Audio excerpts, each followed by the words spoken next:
안녕하십니까. 행복한 안식일 아침 방송을 통하여 예배 함께 하신 여러분 모두를 예수님의 이름으로 환영합니다. 지난 한 주도 주님의 은혜 가운데 건강하고 평안하셨습니까? 하나님께서 태초에 제정하시고 축복하시겠다고 약속하신 이날, 세상의 모든 근심과 걱정을 다 내려놓고 하늘이 주시는 평안과 축복을 풍성히 받아 누리시는 우리 모두가 되기를 간절히 바랍니다. 지난주에도 한번 말씀을 드렸는데요. 말씀을 시작하기 앞서서 중요한 광고 몇 가지 드리도록 하겠습니다. 지난주에 이어 오늘 오후 3시에도 홍정혜 집사님을 강사로 모시고 안식일 학교에서 줌으로 하는 성경 일독 클래스를 시작합니다. 매 안식일 오후 2시에 교회에서 있는 안식일 2부 예배에 참석하시는 분들께서는 시간이 겹쳐서 참석이 어려우시겠지만, 그렇지 않은 성도님들께서는 이 기회에 꼭 참석하셔서 성경 일독 클래스를 통해서 큰 유익 얻게 되시기 바랍니다. 이 사역을 주관하시는 안식일 학교 우리 변혜숙 집사님 위해서 기도 부탁합니다. 그리고 또 강사로 수고하시는 홍정혜 집사님을 위하여 아울러 기도 부탁드립니다.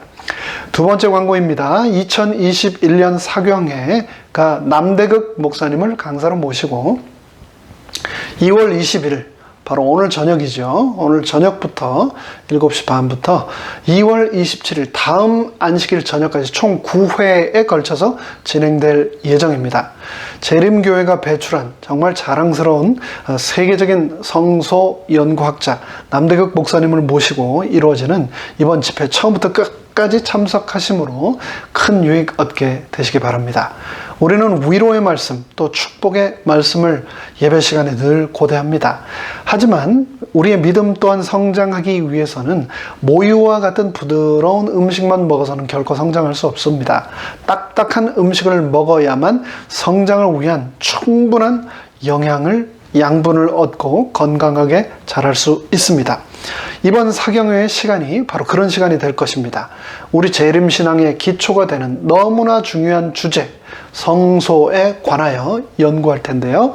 이 시간이 우리 모두의 영적인 성장뿐 아니라 재림신앙에 대한 확신과 사랑이 더욱 깊어지고 견고해지는 데 큰 도움 되기를 간절히 바랍니다. 세 번째 광고입니다.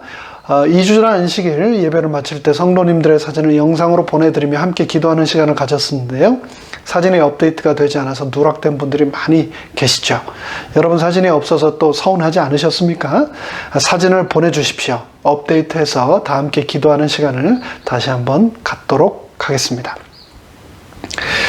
지금 미국 정부와 캘리포니아 정부, 특별히 이 LA 카운티 정부에서는 학교를 정상화해서 다시 리오픈 하려는 노력을 그 어느 때보다도 총력을 다해서 하고 있습니다. 학교가 오픈되어야 하는 이유는 부모들이 정상적인 경제 활동을 할 수 있기 위해서 너무나 필수적인 선결적인 산이다라는 이유도 있지만, 거기에는 또 다른 아주 중요한 이유가 있습니다. 바로 거의 1년이 다 되어가는 시간 동안 아이들이 학교 생활, 또 친구들과 선생님과의 이 생활의 결여로 외로움과 심각한 우울증 및 자살 충동에 시달린다는 각종 통계의 위기의식을 느끼고 있기 때문입니다.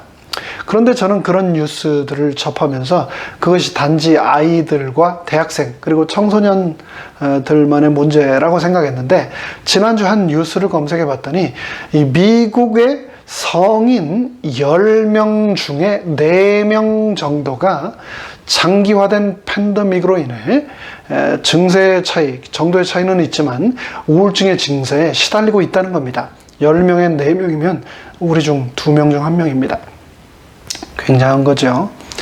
전에 바이든 대통령이 취임 100일 만에 미국민 1억 명에게 백신을 접종하고 100일 안에 학교를 정상화하겠다고 야심차게 포부를 밝혔는데, 지난 수요일 뉴스에서는 사회 정상화는, 완전히 사회가 정상으로 돌아가는 것은 올 말 12월 크리스마스나 어쩌면 혹은 내년 초 정도나 되어야 가능할 것 같다고 백악관 뉴스 브리핑에서 말하는 것을 들었습니다.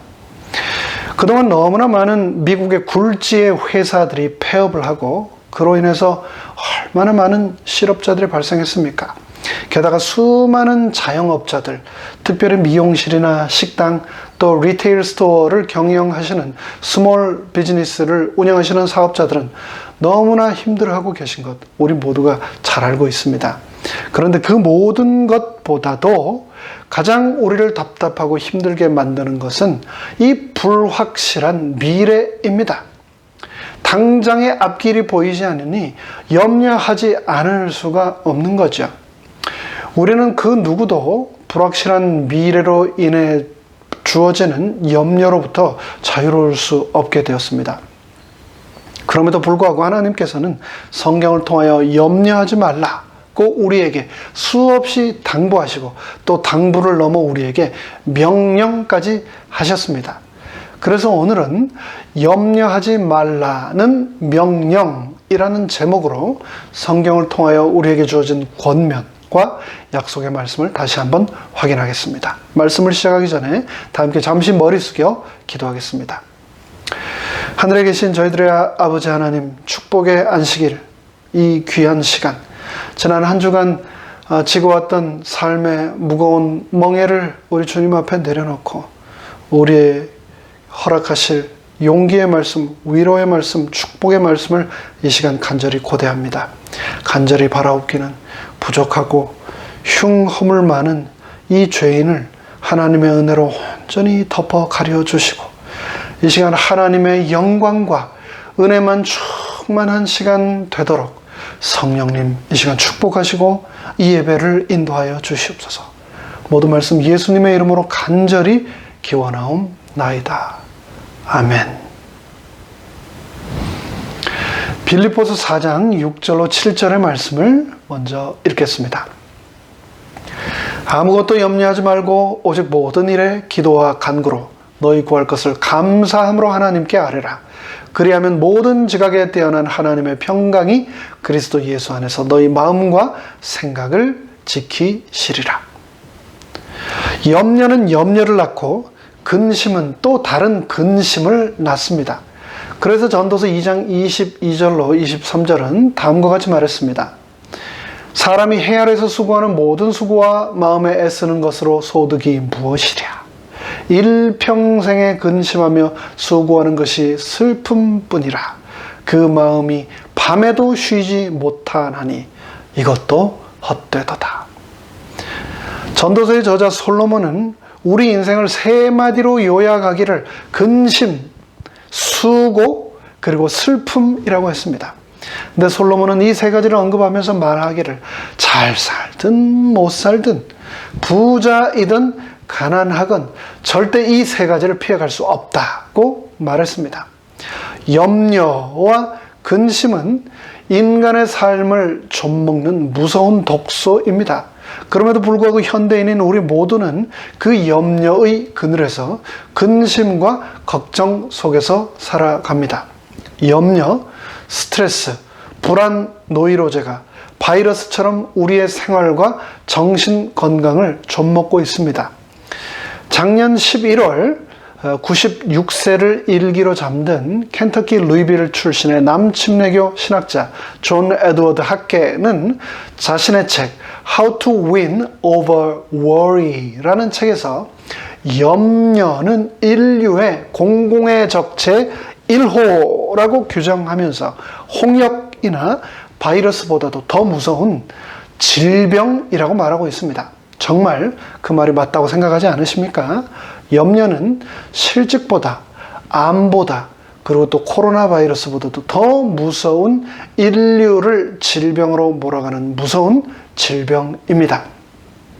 그럼에도 불구하고 우리가 살고 있는 이곳, 이 세상은 단 하루도 염려, 근심, 또 걱정 없이는 살 수 없는 세상입니다. 그런데 성경은 불가능해 보이는 이 염려 없는 삶을 살라고 우리에게 권면하고 있습니다. 염려하지 말라는 이 말씀 속에는 우리의 신앙에 던져주는 깊은 교훈과 의미가 있습니다. 염려하지 말라. 도대체 무슨 의미일까요? 잠언 17장은 다음과 같이 말씀합니다. 마음의 즐거움은 양약이라도 심령의 근심은 뼈로 마르게 하느니라. 이 말씀이 과학적으로 또 의학적으로 증명되고 있습니다. 요즘 코로나 팬데믹 때문에 그 어떤 때보다도 건강에 대한 관심이 높아졌습니다. 그 중에서도 줄기세포를 통한 여러 치료 방법들이 주목을 받고 있는데요. 과연 줄기세포란 무엇일까요? 과학적, 의학적으로 정의하기로는 줄기세포란 자라서 인체의 모든 기관, 장기로 자랄 수 있는 가능성을 가진 만능세포를 줄기세포라고 합니다. 거기에는 3가지가 있는데요. 첫째, 수정란. 이를 전능성 줄기세포라고 하고요. 둘째, 배아 줄기세포. 이를 만능성 줄기세포라고 하고요. 또 셋째, 골수. 그리고 지방 줄기세포, 이를 다능성 줄기세포라고 한다고 합니다. 뼈를 마르게 한다는 말은 줄기세포인 골수가 마른다는 뜻이며, 그러면 면역력이 떨어지고 백혈구가 줄어들고 결국 병에 걸리게 된다는 말입니다. 그런데 이 모든 일의 가장 큰 요인이 바로 스트레스, 다른 말로 하면 염려, 걱정이라는 겁니다. 그렇다면 우리는 왜 근심하고 염려하고 걱정할까요? 첫째, 우리는 돈 때문에 염려합니다. 이스라엘 온 회중이 그 광야에서 모세와 아론을 원망하여 그들에게 이르되, 우리가 애굽 땅에서 고기 가마 곁에 앉았던 때와 떡을 배불리 먹었던 때 여호와의 손에 죽었다면 좋았을 것을 너희가 이 광야로 우리를 인도하여 내어 이 온 회중으로 줄여 죽게 하는도다. 이스라엘 백성들이 출애굽에서 엘림과 시내산 사이 신광야에 이르렀을 때 그들은 말 그대로 bankruptcy 상황이었습니다. 430년간이나 노예의 삶을 살았던 그들은 바로와 그의 군대의 추격을 피해 기적적으로 홍해를 건넜습니다만 그들 수중에는 먹을 떡도 없었고 고기도 아무것도 없었습니다.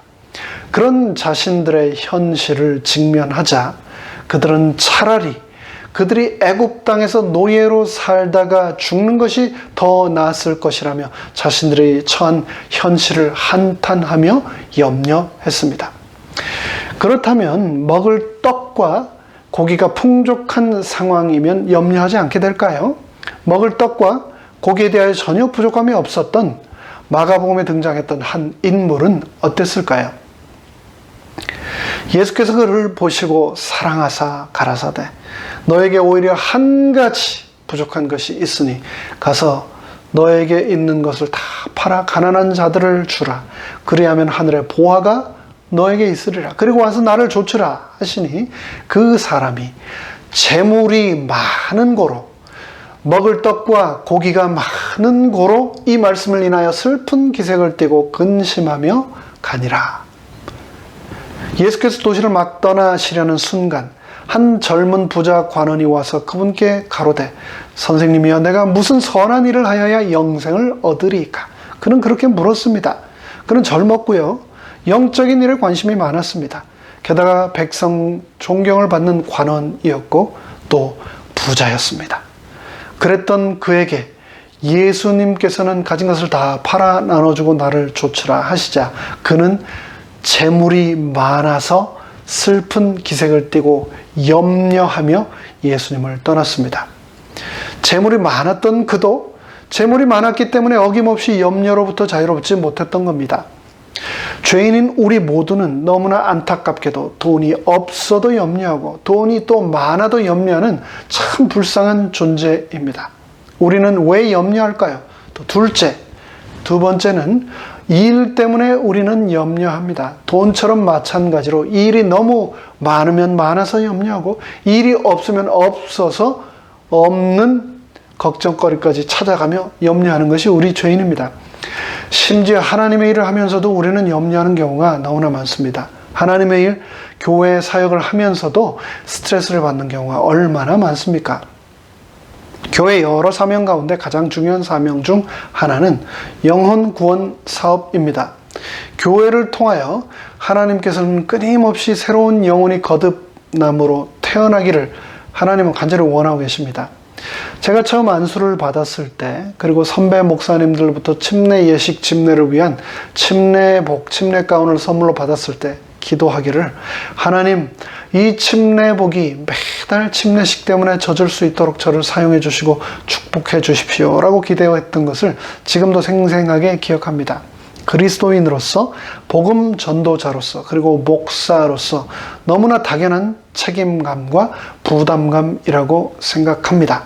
그런데 코로나 팬데믹 이후로 이 일이 정말 더 어려워졌습니다. 그래서 저도 모르게 염려하게 되었습니다. 아무것도 염려하지 말라 하셨는데 어느새 저도 모르게 염려에 빠져 있는 제 자신을 발견하게 된 겁니다. 마르다는 준비하는 일이 많아 마음이 분주한지라 예수께 나와 가로되, 주여, 내 동생이 나 혼자 일하게 두는 것을 생각지 아니하시나이까? 저를 명하사 나를 도와주라 하소서. 주께서 대답하여 가라사대, 마르다야, 마르다야, 네가 많은 일로 염려하고 근심하나 그러나 몇 가지만 하든지 혹 한 가지만이라도 족하니라. 마리아는 이 좋은 편을 택하였으니 빼앗기지 아니하리라 하시니라. 마르다는 예수님과 일행을 대접하는 축복된 섬김의 사역을 하면서도 염려하고 근심했습니다. 굉장한 스트레스를 받고 있는 장면이 등장합니다. 이를 통해서 우리는 나 자신의 일뿐 아니라 하나님의 일을 하면서까지도 우리는 얼마든지 염려할 수 있다는 것을 확인했습니다. 하나님께서 맡기신 사역을 하면서, 전도회를 하면서, 영혼 구원을 하면서, 직원회를 하면서, 찬양 사역이나 각 부서의 사역을 하면서 우리에게 염려하지 말라 하신 하나님, 그분의 당부를 우리가 어긴다면 하나님께서는 결코 행복하지 않으실 겁니다.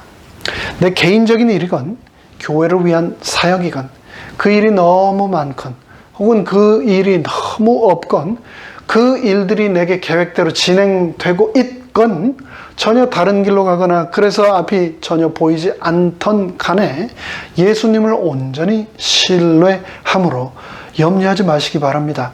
염려가 밀려올 틈을 주지 마시고 항상 그 전에 기도함으로 깨어 있어서 염려가 내 영혼을 짓밟지 못하게 하시기 바랍니다.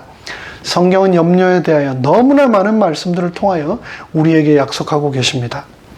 참새 5이 아싸리온 2에 팔리는 것이 아니냐. 그러나 하나님 앞에는 그 하나라도 잊어버리시는 바 되지 아니하는도다.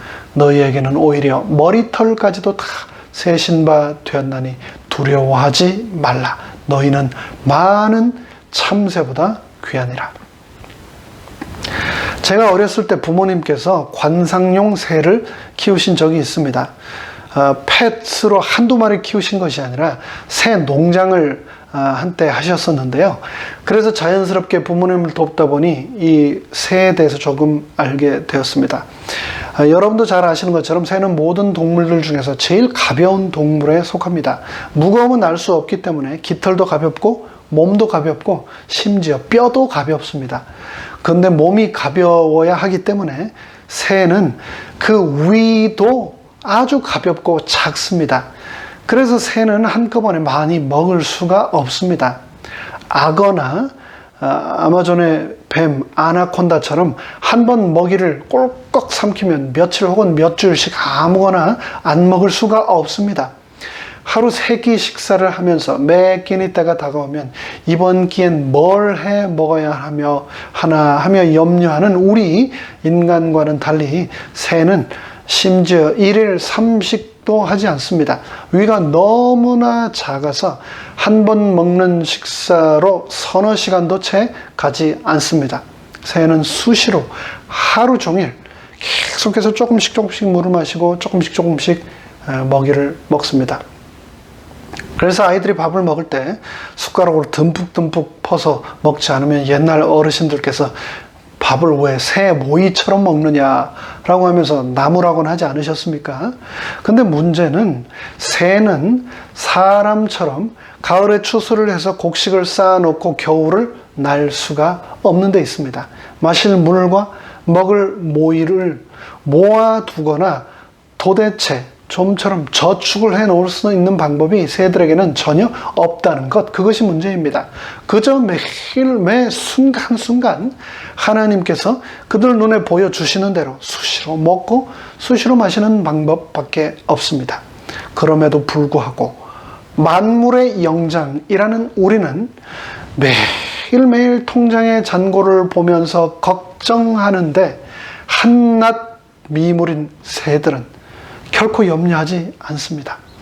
예수님께서는 나는 참새보다도 훨씬 귀한 존재이며 결코 하늘 아버지께서는 나의 존재와 나의 필요를 잊지 않으시니 앞날에 대하여 두려워하지도 말고 미래를 염려하지 말라고 말씀하셨습니다. 이어지는 24절부터 말씀입니다.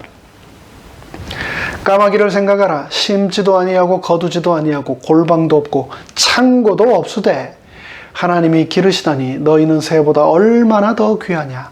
또 너희 중에 누가 염려함으로 그 키를 한 자나 더할 수 있느냐. 그런즉 지극히 작은 것이라도 능치 못하거든 어찌 그 다른 것을 염려하느냐. 백합화를 생각하여 보라. 실도 만들지 않고 짜지도 아니하느니라. 그러나 내가 너희에게 말하노니 솔로몬의 모든 영광으로도 입은 것이 이 꽃 하나만 갖지 못하였느니라. 이어지는 마태복음 6장 30절부터의 말씀입니다. 오늘 있다가 내일 아궁이에 던져지는 들풀도 하나님이 이렇게 입히시거늘 하물며 너희 일까 보냐. 믿음이 적은 자들아. 그러므로 염려하여 이르기를 무엇을 먹을까 무엇을 마실까 무엇을 입을까 하지 말라. 이는 다 이방인들이 구하는 것이라. 너희 천부께서 이 모든 것이 너에게 있어야 할 줄을 아시느니라. 그러므로 너희는 먼저 그의 나라와 그의 의를 구하라. 그리하면 이 모든 것이 너희에게 더하시리라. 그러므로 내일 일을 위하여 염려하지 말라. 내일 일은 내일 염려할 것이요 한날 괴로움은 그날에 족하니라. 인생은 그 자체가 고난의 바다와 같습니다. 한날의 괴로움, 그 한날치만으로도 충분합니다. 그 괴로움이 충분합니다. 굳이 우리가 과거의 고난과 미래의 염려를 미리 땡겨서까지 하지 않아도 충분합니다. 그렇기 때문에 고난을 고대하며 고난을 기대하며 고난을 묵상하며 고난을 품으며 살지 마시고 그저 하루치의 고난을 그날 맞이하시고 보내시는 것으로 족하시며 절대 지나간 고난을 보내지 못하고 가슴에 품는다거나 다가올 또 오지도 않을 고난을 미리 당겨서 염려하지 마시기 바랍니다. 우리 인생의 매 순간순간 오직 하나님의 나라와 그분의 의의를 항상 구함으로 염려로부터 자유롭게 되기 바랍니다. 우리는 고난의 때 그 고난을 어떻게 대하는가를 보므로 그 사람이 어떤 사람인지를 알게 됩니다. 그 사람의 진정한 믿음, 그 사람의 진가를 우리는 발견하게 됩니다. 고난의 때 근심하지 말고 그때 진정한 믿음을 키우게 되시기 바랍니다. 그럴 때 우리는 진정한 평안을 맛보게 될 것입니다. 그 옛날 보리떡 5개와 물고기 2마리로 5,000명을 먹이신 예수님께서 수많은 병자와 심지어 죽은 자들까지 살리셨던 그분께서 풍랑이는 바다까지도 잔잔케 하셨던 그분께서 우리를 먹이시고 고치시고 내 인생의 폭풍을 잠잠케 하지 않으시겠습니까? 유대인의 격언에 죽은 사람의 시체는 벌레들이 갉아먹지만 살아있는 사람의 마음은 근심이 갉아먹는다는 말이 있습니다. 수많은 사람들이 근심이라는 벌레에게 마음의 평안을 갉아먹혀서 행복하지 못하게 살아갑니다. 그런 우리를 향하여 예수님은 요한복음 14장 27절에서 말씀하셨습니다. 평안을 너희에게 끼치노니 곧 나의 평안을 너희에게 주노라. 내가 너희에게 주는 것은 세상이 주는 것과 같지 아니하니라. 너희는 마음에 근심하지도 말고 두려워하지도 말라. 어느 심리학자는 염려를 느린 형태의 자살이라고까지 표현했습니다. 느리게 서서히 사람을 죽인다는 뜻입니다. 제가 루이빌 켄터키에서 목회를 할 때 미얀마의 카렌족 난민들을 위해서도 사역을 함께 했었는데요. 카렌족 여인들은 목에 링을 여러 개 해서 이렇게 길게 늘어뜨리는 장식을 하곤 합니다. 그런 사진을 여러분 보신 기억이 있을 겁니다. 근데 저는 그것이 단순히 장신구, 액세서리인 줄만 알았는데 나중에 알고 보니 그들이 정글에서 하도 야생 동물들에 의해 특별히 이 여인들이 목이 물려 죽자 생명을 보호하기 위해 그렇게 장식하는 풍습이 생기게 되었다는 겁니다. 영어로 염려, worry라고 하는 단어의 어원인 wogen은 물어뜯는다라는 무서운 의미를 가지고 있습니다. 짐승이 이빨로 목을 꽉 물어 질식해 죽인다는 뜻입니다. 우리가 염려에 목을 물리면 우리의 생각이 마비됩니다. 그리고 두려움에 빠집니다. 건전한 판단력을 상실하게 됩니다. 그래서 염려가 지나치면 영적인 모든 능력을 다 잃게 됩니다. 감각이 마비됩니다. 그래서 예수님은 누가복음 21장 34절에서 다음과 같이 말씀하셨습니다. 너희는 스스로 조심해서 방탕과 술 취함과 세상살이의 걱정, 즉 근심으로부터 너희의 마음이 짓눌리지 않도록 하라. 우리를 창조하신 하나님은 우리를 사랑하십니다. 그런데 사랑하는 우리가 날마다 염려하고 걱정하는 모습을 보시면 하나님의 마음은 어떠실까요?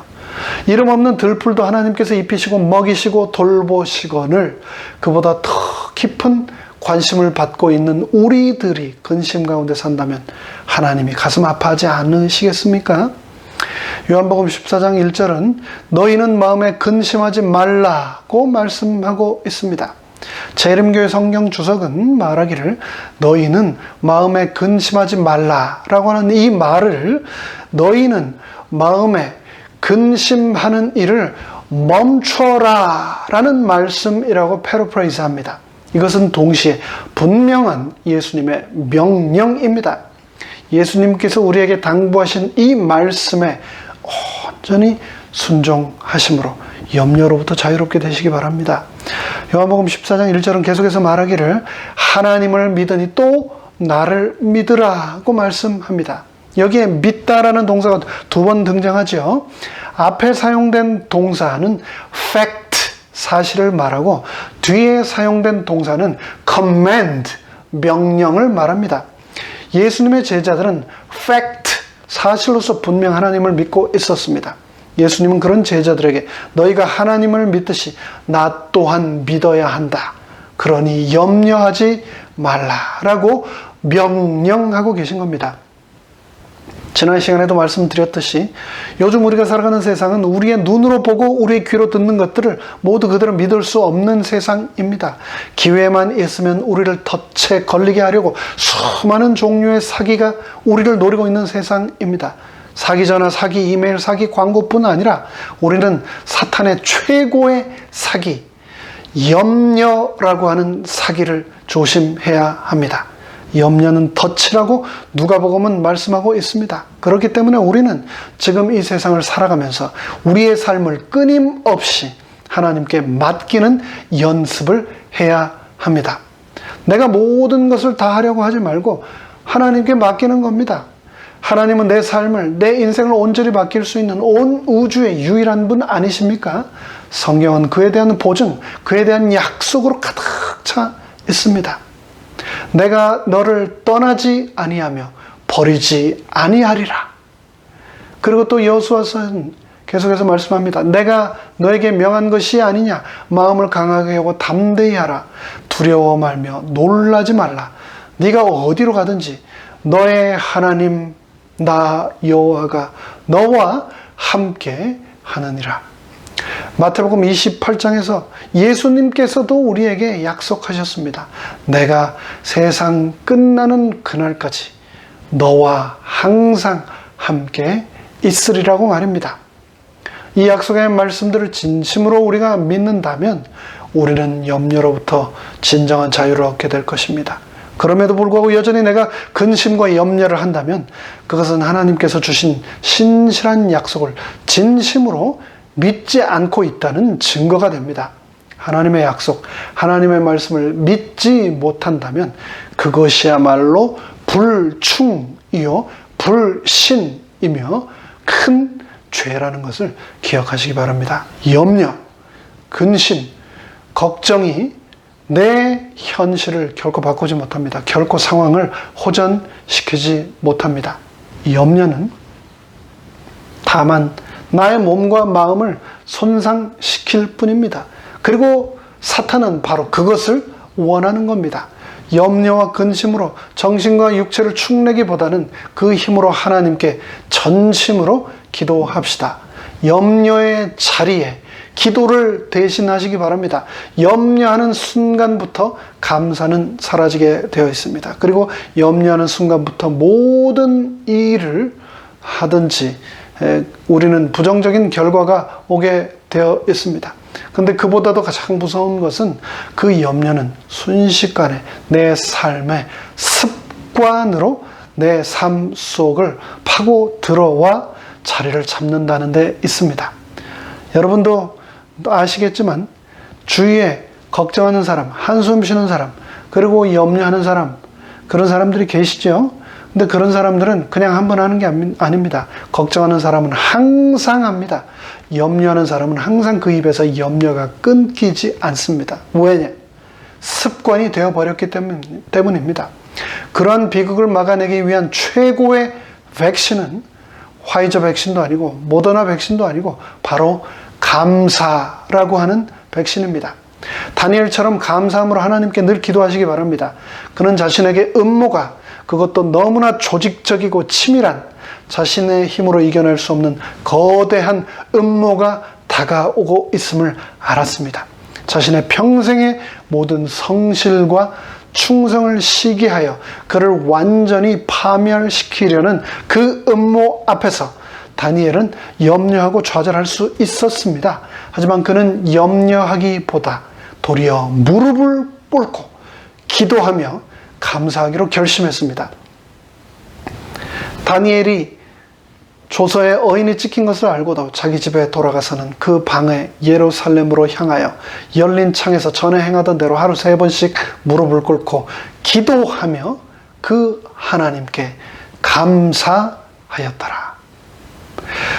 다니엘은 하나님의 선하심을 조금도 의심하지 않았습니다. 저도 그렇게 살고 싶습니다.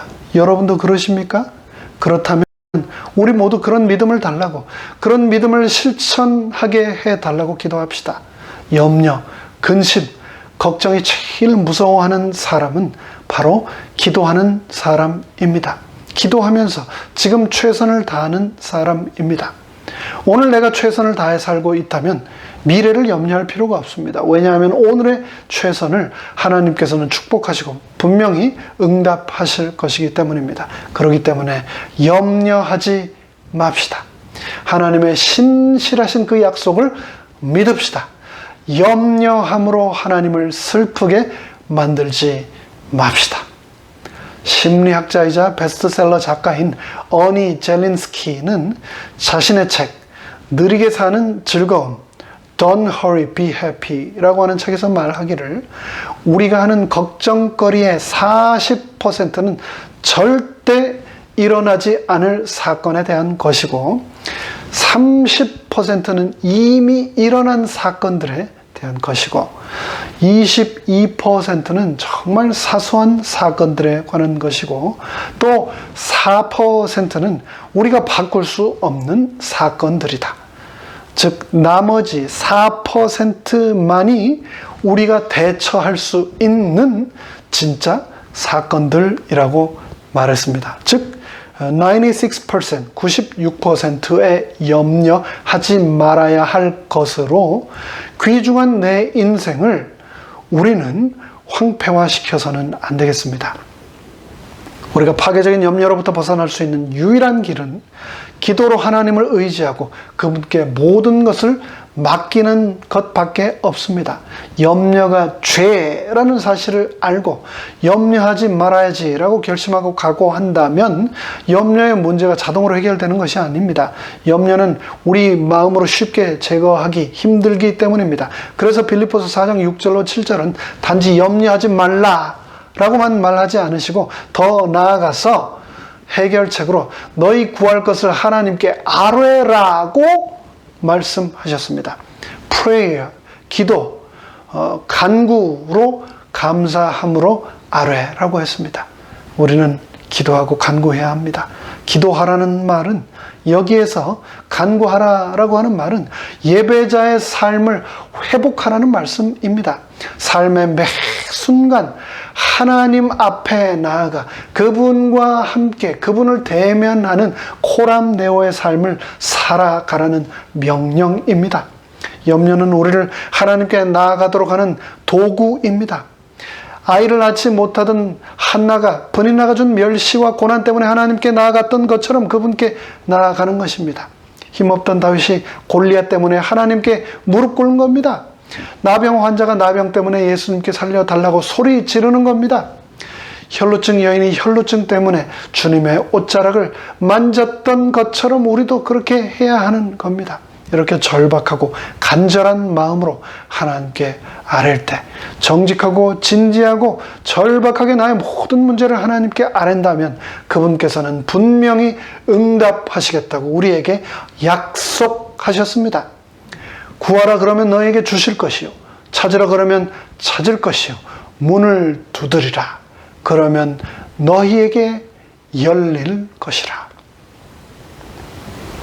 염려하기보다 기도하시고 기도하심으로 감사하게 되시기를 바랍니다.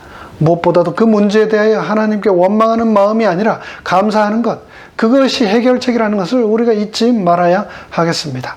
염려는 내 신앙이 성장하고 하나님이 살아계심을 우리로 하여금 경험하도록 하나님께서 내 삶에 허락하신 시련을 가장한 축복이라는 것을 기억하시기 바랍니다. 믿음이란 문제만 맡기는 것이 아니라 내 삶, 내 인생 전체를 맡기는 것입니다. 문제만 맡겨놓고 또 다른 염려를 하는 것은 믿음이 아닙니다. 너희 길을 여호와께 맡기라. 저를 의지하면 저가 이루시리라. 내 짐을 여호와께 맡기라. 그가 너를 붙드시고 의인의 요동함을 영원히 허락하지 아니하시리로다.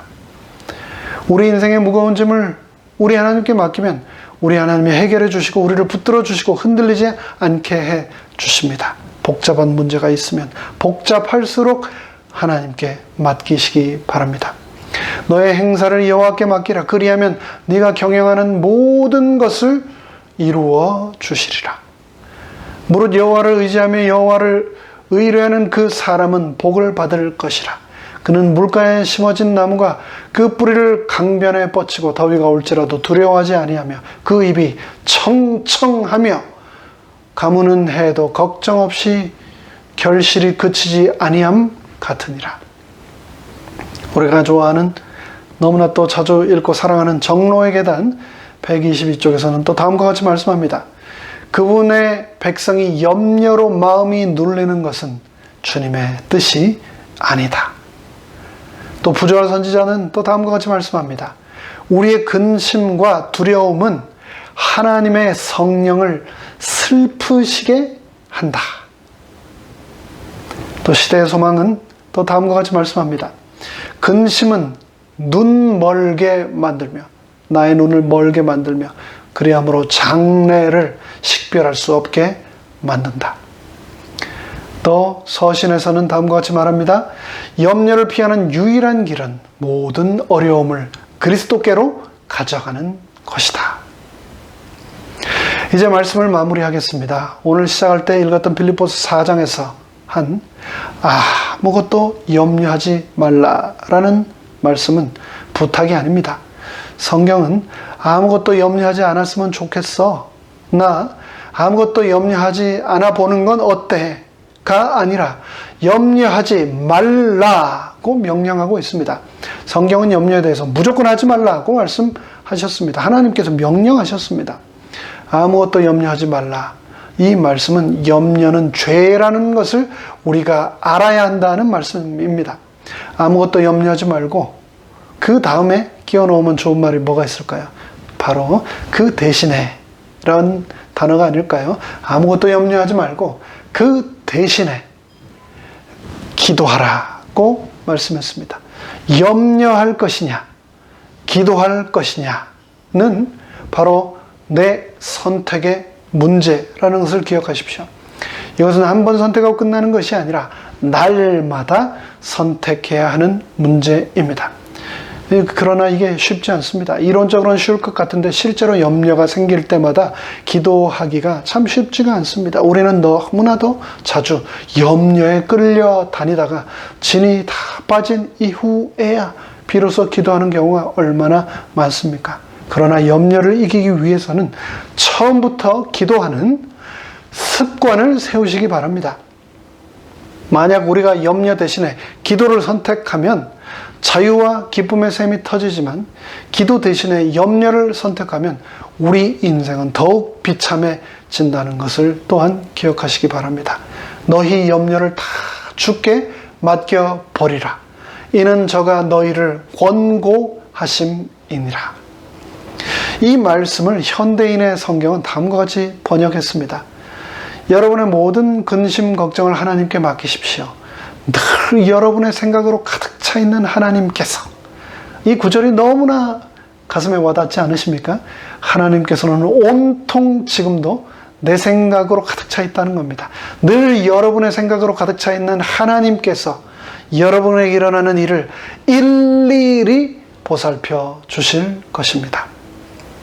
염려, 근심, 걱정하는 대신에 기도와 감사를 내 삶의 습관으로 만드심으로 우리 인생이 하나님의 은혜로 충만해지게 되기를 간절히 바라면서 말씀을 마칩니다.